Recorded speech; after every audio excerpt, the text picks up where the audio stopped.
This is the Business Owners IT Podcast with Anthony Gerasch and Ryan Carter, where tomorrow's technology meets today's conversations.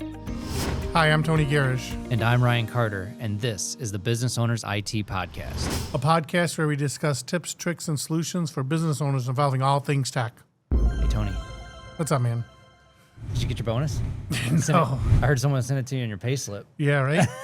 Yeah, right. So I guess in this episode, we're going to talk about a very successful phishing campaign. Extremely. I don't know, John, do you want to show the screen? And hopefully you'll block out that QR code for us, right? So here's a very successful phishing plan that affected many of our customers. I actually even got it, and this is what it looks like. So what we have here, right, is a QR code. And it's kind of unique because, hey, it says scan with your phone camera. So, you know, he's going to scan that QR code with your phone. And then we had our customers who've been through one particular customer been through tons of cybersecurity training, has done all the episodes, has participated in live that cybersecurity training that I've done. Okay. Right? So it must have been good. Yeah, but they still proceeded to scan that QR code and put in their credentials. So it's a very unique thing, right? Because a lot of phones aren't managed, right? In this case, it was her personal cell phone that she did it on, and you know, she scanned it and she put in her Office 365 credentials. Luckily, right? You know, we use Huntress for our managed detection and response, and it was actually locked up. You know, they isolated her account and nothing happened. But it just goes to show you, like, there's so many things wrong with this email. Now, as a phishing email, right, it's actually pretty perfect, right? I mean, it's you know, it's written well and it's very hard to tell. But the key is that, you know, my business and the businesses that people that got sucked in don't communicate about, you know, bonuses and pay slips through a QR code. They've never done it, but still they get sucked in. Yeah, well, I mean, your updated compensation summary is ready. So, right. But it is good. It's clean.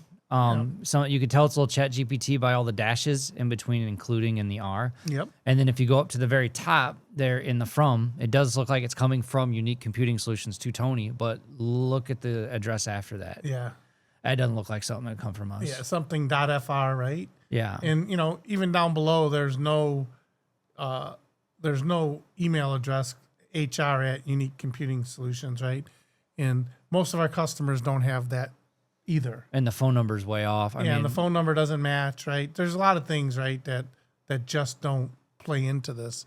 But it was successful. And when this kicked off, I mean, Ryan and his team were super busy. I don't know how many calls you had where they've actually went through and... Yeah, a lot of people scanned this one. We had a big client actually had it happen to them. And in another episode, we'll talk about the direct send hack, and this is one of the things that was being sent through it, and they thought it came from their HR person, and that wreaked havoc across the whole company. Yeah. So we're going to talk about direct send in the next thing. One or two, yep. Yeah. So again, you know, it was very successful. You know, what I can say is, you know, scanning QR codes are bad. Now, everybody's using QR codes, right? So not every QR code is bad, but when it's linked to something that makes you entices you to want to scan it, you better think twice. Well, and this is where it gets tough too, is because like during COVID, QR codes just went everywhere. It's like, here's our menu now. Since, you know, no touch menus, scan this thing on the table and it'll give you our beer and wine list or whatever. And you know how easy it is for me to print a QR code and just stick it right over that? Yeah, and just stick it right over. They're at my gas station pumps, all that stuff. I refuse to scan it. Yeah. You know, I have to really trust that person to scan it. And the last thing I'm going to trust is an email that came from my HR team when I don't even have like a full-on HR team. Right. And it's, So didn't you have some other ones too? You want to share some of yours? Yeah, I've got a few that I can pull up. Yeah, so he's going to detonated. Again, these are ones that happened, you know, just recently. I'm going to switch over to Ryan here. Yeah, and go ahead. And as he's pulling that over, it takes me a second to get it up on my screen, but you know, Tony, maybe take us a little bit through sandboxing for like how our Barracuda would sandbox a URL that's sent in an email. And that's one of the demonstrations we will have. Yeah. So the Barracuda, we use the Barracuda solution. It sandboxes the email. So any URLs that actually come into the email, they're actually rewritten to run them through a sandbox before we get to it. So Ryan's going to show you a couple of ones, again, that recently came, and what happens when you try to detonate it. In this case, they're going to be blocked, but it's the old voicemail received. And again, did this one actually happen? Did they actually click and get through it? Yeah, I think this one here, they clicked through and it took them to actually another QR code that got scanned. I can't click to it anymore because that link died. Yeah. But we'll talk a little bit about sandboxes. You're good, John? You got it on the screen? Okay. But the one thing that's going to happen, right, we have to blank out the... Yeah, we'll blank out the email customer, address. But yeah. I mean, this one here is a little bit different. And the first thing you notice is it's a voice note. Right. And the question is, you got to ask yourself, especially when it comes from email, is, have I ever got a voice note before? Right.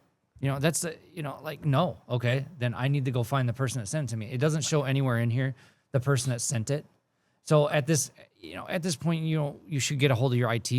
Right. And just be like, dude, can you go through this email for me real quick and tell me it's legit? I get people that send it to me all the time, and I have no problem doing it. No matter how busy I am, I will help you figure out if an email was legit or not so that you don't click on it. Yeah, and it says voicemail, so you would expect the voicemail to be, this company happens to use Ring Central. It would be a voicemail from Ring Central, not something that's just out there. Exactly. Right? So this should have been deleted. And then, it has a kind of a call to action, which is listen here.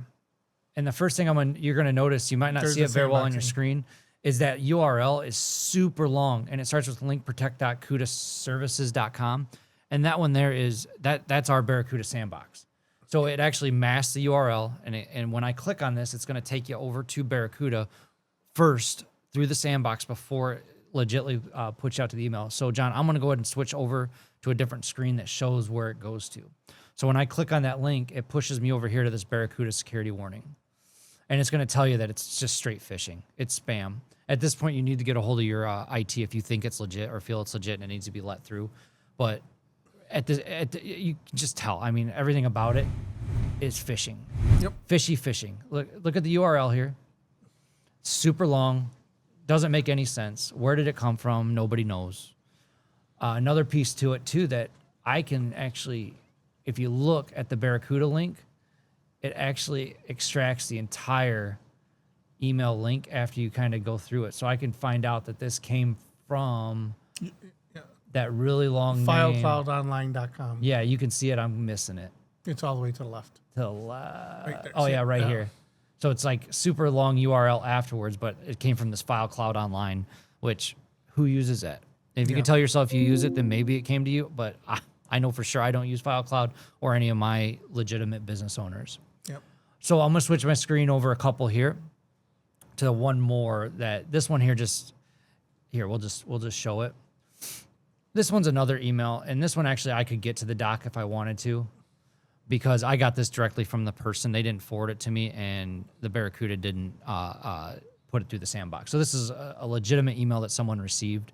We'll have to blank out the email address here. But again, it came from Zoomfile at zoomfile.com. Okay, the Zoom Docs is legitimate. I can go set up a Zoomfile account for free through Zoom Docs. Zoom's just trying to expand. It's legitimate. So the attacker went and set up a Zoom Docs. But all of a sudden, I'm invited to just view document. Usually the document name's there. So the document's probably called view document. And it was sent from Zoomfile to view document from Zoomfile, getzoomfile.com. At this point, Tony, what are you thinking? Well, I'm thinking that I wasn't expecting anything from Zoom Docs, and that it's not going to be a good email. I mean, it's going to be something's going to happen when you click in open that doc. It's either going to have another QR code, or it's going to have some JavaScript or VB script in it, or some macros or something. It's going to try to do something. Yeah, probably throw you back to an Evil Jinx portal where you got to sign in to view or it. Make you sign in. Sign whatever. into Zoom to view it. So, you don't know, because it also says equal email. So, yeah. Look at the Twitter. They actually put Twitter to Zoom. Yep. So this actually came from Zoom Docs. That's why it's got the Zoom here. And I can unsubscribe from Zoom Docs if I wanted. That's legitimate. Yeah.